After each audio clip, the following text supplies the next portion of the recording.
Hi friends. तो फिर से आज हम मिल रहे हैं अपनी वीडियो के माध्यम से। देखिए, अभी का जो सिनेरियो चल रहा है राइट नाउ, ठीक है, तो कुछ समय बाद मतलब एक हफ्ते के अंदर या 10-15 दिन के अंदर तो जून में हमारे लोकसभा की इलेक्शन जो है उसका रिजल्ट लगने वाला है।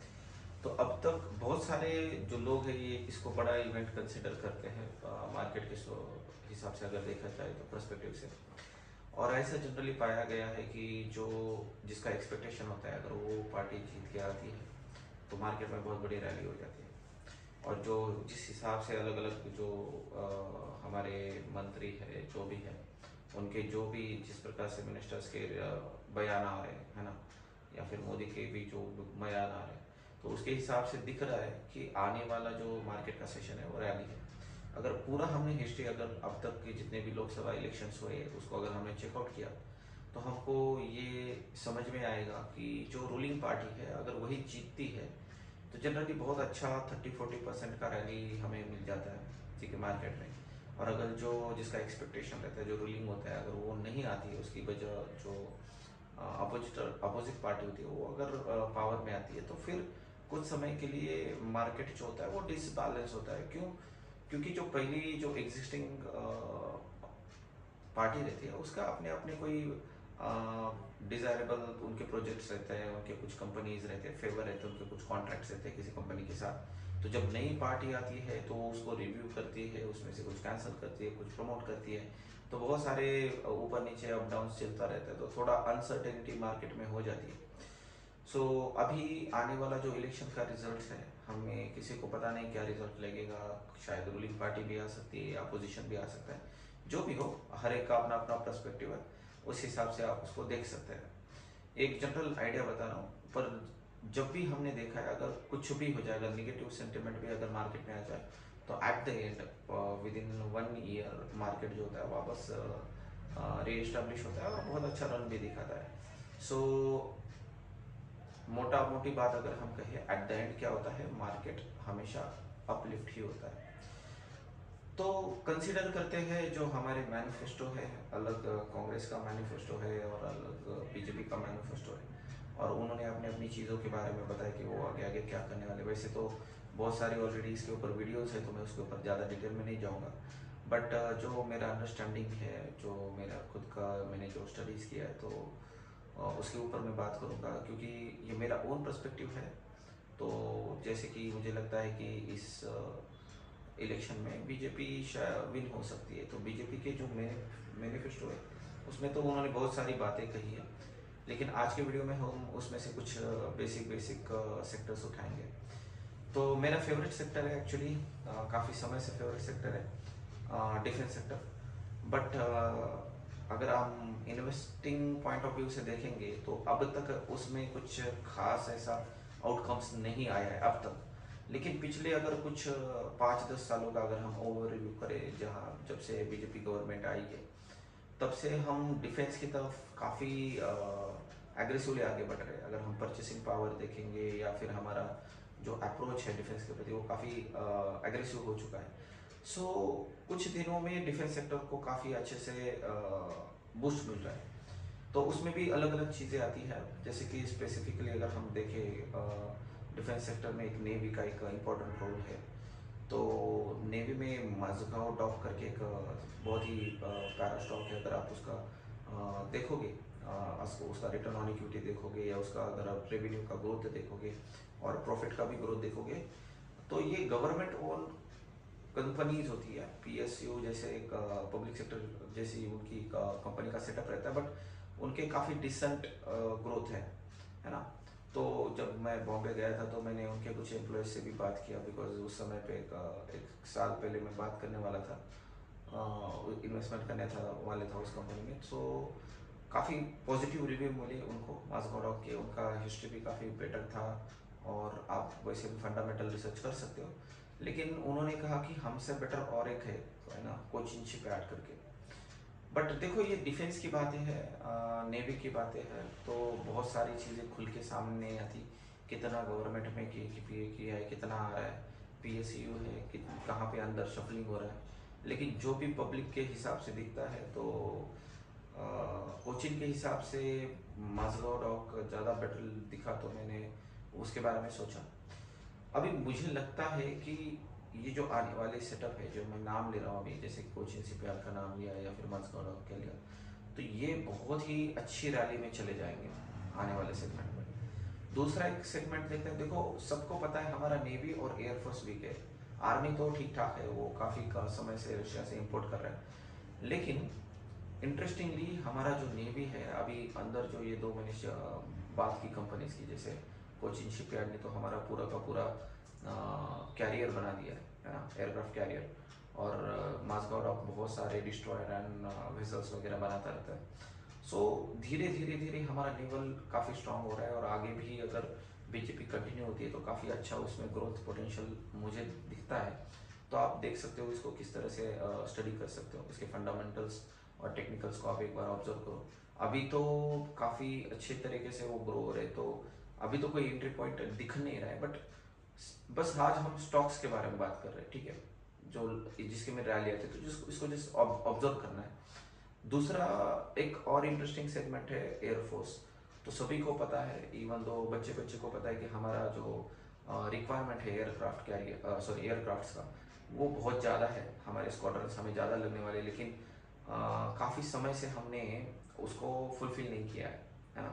काफ़ी पुराने जो मिग है उसी को हम एडवांस करते करते मिग बाइसन वगैरह वगैरह हम चला रहे हैं अभी को, तो उसको फ्लाइंग क्राफ्ट भी कहते हैं इंडिया में।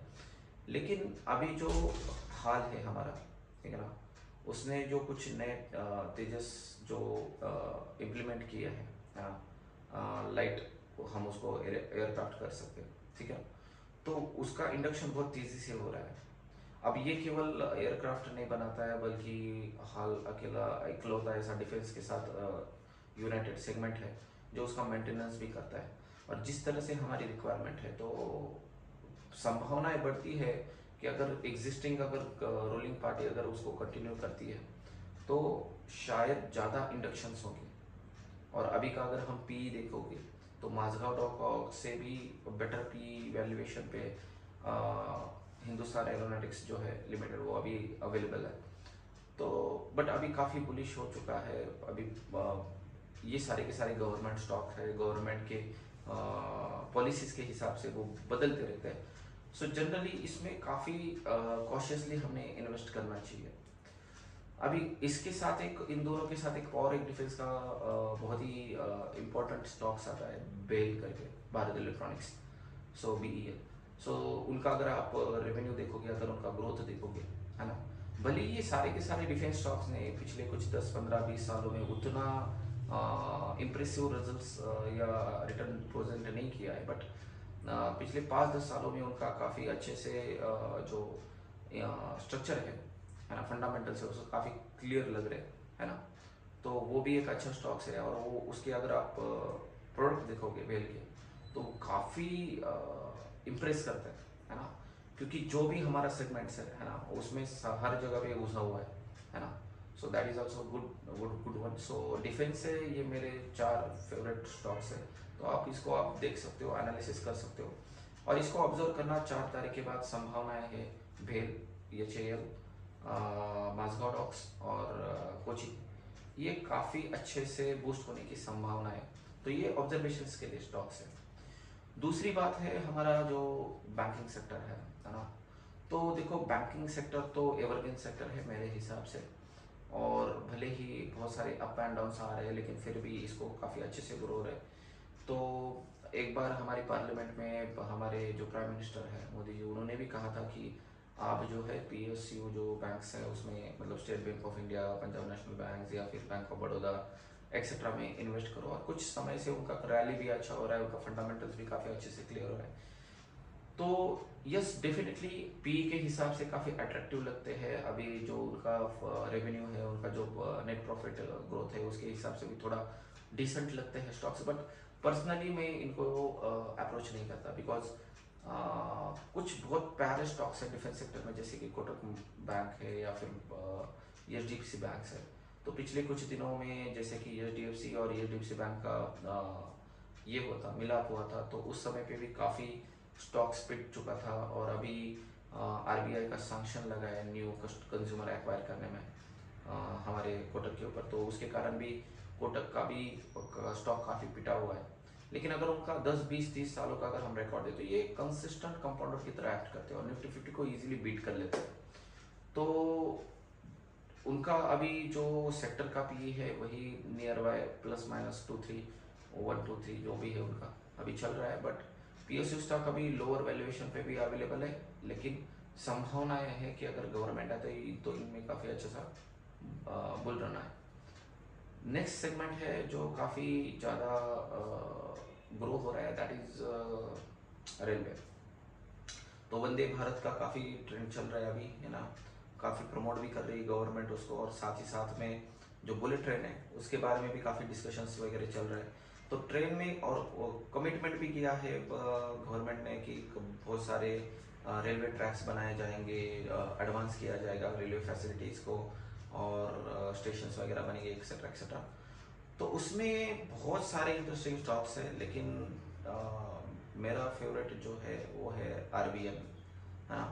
अगर आप जब से 2003 से उसको एस्टेब्लिश किया है, अगर आप उसका रेवेन्यू देखोगे, अगर आप उसका नेट प्रॉफिट देखोगे, वेरी इंप्रेसिव स्टॉक, और उसका पास्ट परफॉर्मेंस देखोगे तो बहुत अच्छा है। और भविष्य में भी जिस प्रकार से हमारा रेलवे मॉडर्नाइज हो रहा है, तो मुझे काफ़ी उसमें फेथफुल डेवलपमेंट दिखता है। दूसरा एक मोनोपोली स्टॉक्स है जिसमें पूरी तरह से आईआरसीटीसी, सभी जानते हैं टिकट कितना भी डेवलपमेंट हो, टिकट तो आईआरसीटीसी से ही परचेस करना पड़ेगा।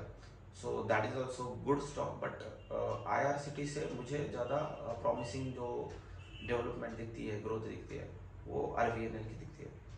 तो आज जो है हम ये 3 बेसिक स्ट्रक्चर्स के बारे में बात कर रहे हैं।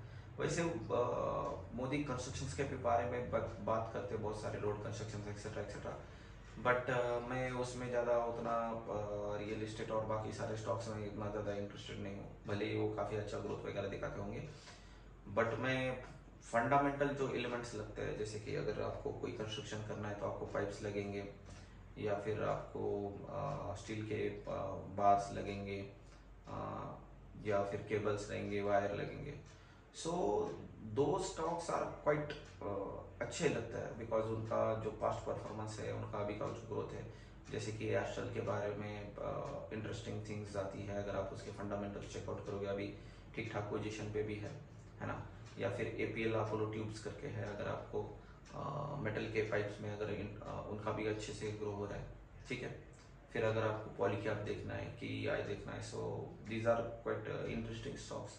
सो मैं फंडामेंटली जो एलिमेंट्स यूज़ किए जाते हैं जनरली कंस्ट्रक्शंस में, उसमें ज़्यादा इंटरेस्टेड हूँ। आईटी काफ़ी पिटा हुआ स्टॉक्स है अभी, और सेगमेंट भी काफ़ी नेगेटिव सेंटिमेंट्स भी है, रिसेशन भी है, एक्सेट्रा एक्सेट्रा। तो उसके बारे में अभी तो बात करना ठीक नहीं है। और कंज्यूमर्स का जो काफ़ी स्लो प्रोसेस रहता है डेवलपमेंट का, उसमें डीमार्ट एक ठीक ठाक सेटअप है, पर उसके बारे में कभी बाद में बात करेंगे। तो ठीक है, अभी के इस वीडियो में हम इतने ही स्टॉक्स के बारे में डिस्कशंस करेंगे। इसको ऑब्जर्वेशन में रखो, है ना। स्पेशली जो डिफेंस के स्टॉक्स हैं, जो हमारे फाइनेंशियल सेगमेंट के जो स्टॉक्स हैं, उनको हमको थोड़ा सा ज़्यादा ध्यान देना पड़ेगा, बिकॉज इनमें काफ़ी अच्छा बुल रन आने की संभावनाएं है ना। बिकॉज अगर कंसिस्टेंट रहता है, जो रूलिंग पार्टी है वो अगर मेंटेन रहती है, तो शायद ही इसको हमें थोड़ा सा प्रॉमिसिंग सेगमेंट मिल जाए। तो आज के लिए हम यहाँ पे रुकेंगे, और नेक्स्ट वीडियो में हम, अगर आप कुछ चाहते हो तो आप कमेंट सेशन में बताइए कि आप इस चैप्टर के ऊपर या फिर इस सब्जेक्ट के ऊपर आप वीडियो चाहते हो, तो हम उसके हिसाब से उसको बना देते हैं।